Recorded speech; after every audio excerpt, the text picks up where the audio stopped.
Every year, Apple releases an iPhone that instantly becomes the default choice, the one everyone buys, the one that defines the entire lineup. But this time around, something unexpected happened. The iPhone 17 series launched stronger than almost any generation before it, breaking records, big percentage increases in sales, yet one model has already fallen behind, quietly, invisibly, almost embarrassingly. Today we're taking an honest look at the iPhoneair 3 months after its release. I was able to have some time playtesting with it rather than just getting into a deep dive without actually having some time to handle it. This is Apple's ultra-thin experiment. And why, not even 3 months in, it's already shaping up to be the company's next forgotten product. Not every iPhone is built to last. Some shine briefly, then fade, overshadowed by stronger, more purposeful models. And as the 17, 17 Pro, and 17 Pro Max surge ahead in sales, the Air stands alone. Is it beautiful? Absolutely. What about ambitious? Yeah, no doubt about that, but driving between categories that never really belonged to it. So, without further ado, grab some snacks, grab a drink, and buckle up. We're going to get right into this one.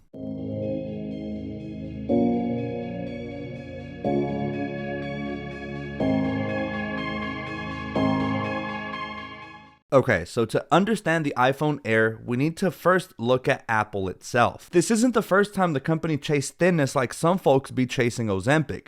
Apple has treated thin not just as a design choice, but almost as a belief system. Anybody here remember when the first MacBook Air was first introduced? It redefined laptops forever. Then came the iPad Air, which became the face of portability and productivity. And the iPhone 6 pushed thinness until Bendgate snapped the dream in half. Literally. Unbox therapy went crazy during that era. Fast forward to today, and Apple still sees thinness as innovation. So when the iPhone 17 lineup was being planned, the Air wasn't a surprise. It was a calculated effort by Apple returning to a familiar story. Make it lighter, make it slimmer, and make it feel more futuristic. But the smartphone market of 2025 simply isn't the market of 2010. People don't want iPhones on a diet anymore. We want battery, we want endurance, and we want features, not trade-offs, and that's where the cracks start to form. So what exactly did Apple want the Air to be? Here's the thing, the Air wasn't made to compete with the Pro, and it was not meant to replace the regular 17 either. It was designed to live in the middle. Apple's most balanced iPhone ever, in quotations. It was supposed to be lightweight, modern, and minimal, aimed at people who cared about comfort and simplicity and showing off something that appeared to look bougie. And visually, yeah, it's really gorgeous. It feels terrific in the hands. It has the slim frame, feather lightweight design, and a silhouette that feels intentional and artistic. But here's the issue. Smartphones today are not judged by how pretty they look on a desk. Today, they're judged by how well they perform in your life, as cameras, gaming devices, productivity tools. For some, your phone is your lifeline. Thin and light isn't a feature anymore, it's a compromise. People also look at thin and light and think delicate. So a lot of people, in terms of durability, opt to get a thicker phone because in their mind, they perceive it as sturdier, as lasting longer. The Air wasn't thin because it introduced new innovation, it was thin because things were removed. And once people felt those cuts in battery, thermals, and performance, the story changed, and fast. Here's where things get a little messy, because once you peel back the gorgeous exterior, what's under the hood, the Air's flaws stop being so subtle. Let's first start with battery life.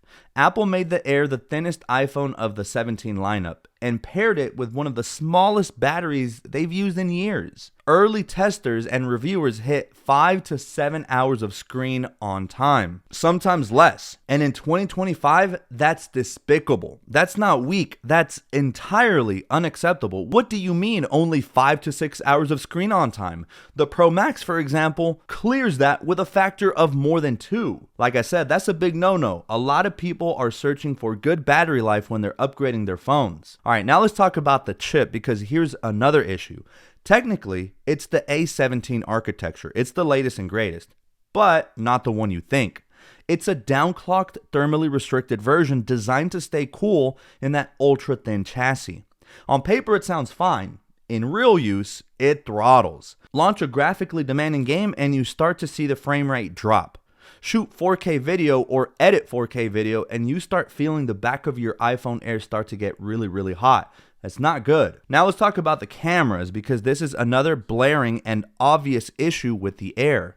The Air's single fusion style camera isn't bad, but optics do matter and perception matters even more. Most consumers see one camera on the Air and two on the regular 17 and immediately assume the Air is worse, even if the sensor is technically decent.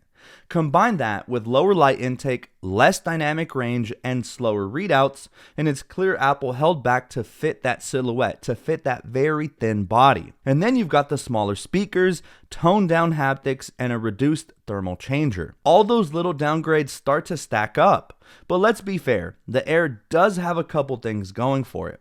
Number one, it is slightly larger than the regular 17, coming in at 6.6 inches, sitting neatly between the standard size and the Pro Max. It's a fantastic in-hand feel, and it genuinely feels comfortable. It feels pristine, and it feels very futuristic. It's like this slab of glass in your hands. And number two, the display itself is stunning. It's very bright, it's vivid, sharp. You also get a 120 Hz refresh rate, everything you expect from Apple. This screen is pretty fire, but a beautiful display and a slightly bigger body are not enough incentive when you're dropping almost $1,000 on a smartphone. Because here's the reality. For $200 more, you can get a Pro Max, a phone that outclasses the Air in literally every category. And for $200 less, you can get the regular 17, a more refined phone with fewer compromises and, more importantly, a much better battery life. So the Air ends up sitting awkwardly in the middle, a gorgeous device surrounded by better deals on both sides. Specs do not lie, and they paint a very clear picture. The Air wasn't built to compete. It was built to fit a narrative. It was built to fit a shape. And modern buyers don't want a pretty compromise. They want a complete phone, especially with the pricing of modern smartphones nowadays. These things are not cheap, and most people will end up having their phone for 2, 3, 4, sometimes even 5 years plus. So a lot of people see these purchases as investments. And another thing that is also pretty obvious is that the iPhone Air has an identity crisis. Who was this phone even for? Value shoppers went straight to the regular 17 and also in droves for the 16E. Cheaper, better battery, and fewer compromises. But what about those who care about performance and very long battery life? They went straight to the pros. Minimalists? Many still pick the 17 and 16E because they feel more complete. So the Air ends up being in no man's land, priced between two better options with no real identity of its own. Not powerful enough for the pro users, not practical enough for everyday users either.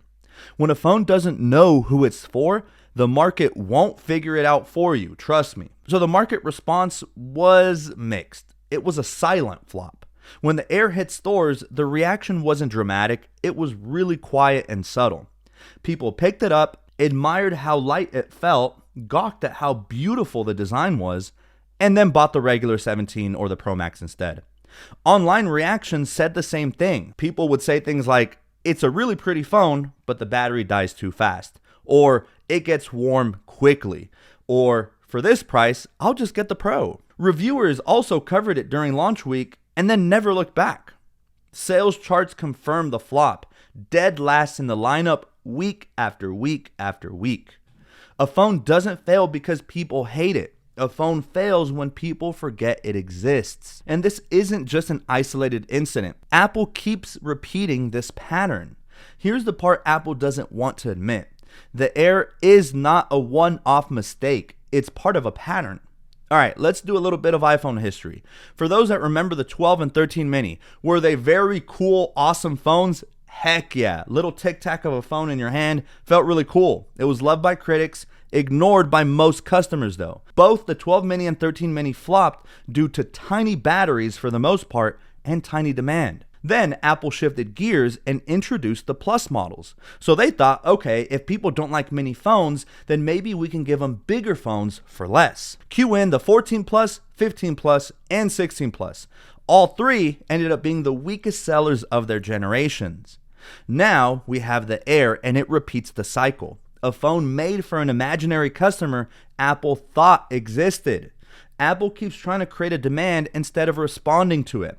People don't buy concept phones. People buy purpose. It's one of the reasons why foldable phones arguably haven't really caught on too much yet, because a lot of people still see them as concept phones, not practical phones. And so this is the same idea now just translated to this very curated special iPhone Air.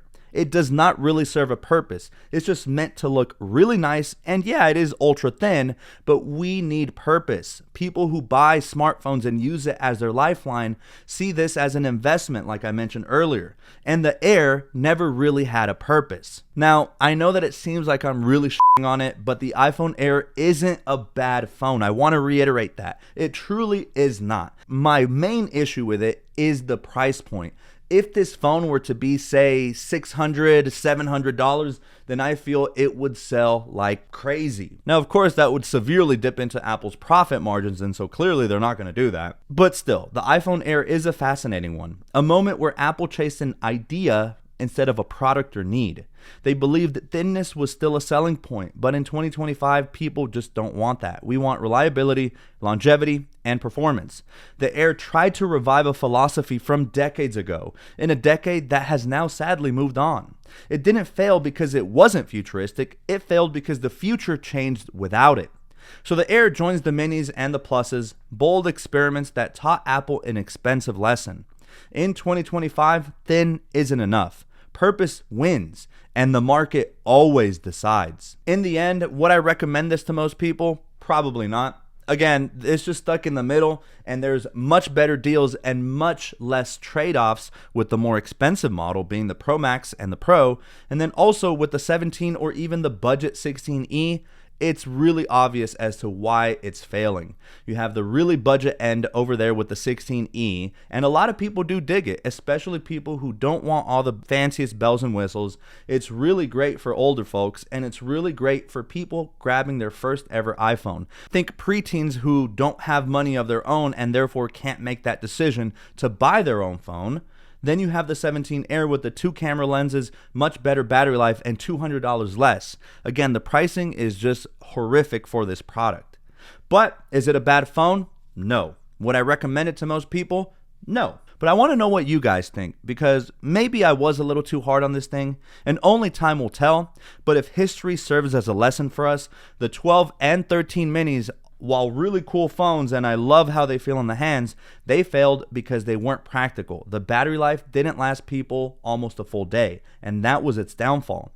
Then there was the Plus models, the 14, 15, and 16 Plus, and yet again, there were some trade-offs there and the pricing wasn't quite right. And so now we have the Air, the next iteration of failed iPhones. If you own one, tell us your experience down in the comment section below. And if you enjoyed this breakdown, smash that like button, drop your thoughts below, and tell me, would you have bought the Air, or was Apple chasing the wrong dream here? You already know how it is, guys. I'm really excited for all of this content coming up for you guys. We just recently hit 75,000 subscribers, and I want to say thank you from the bottom of my heart. It really means the world to me.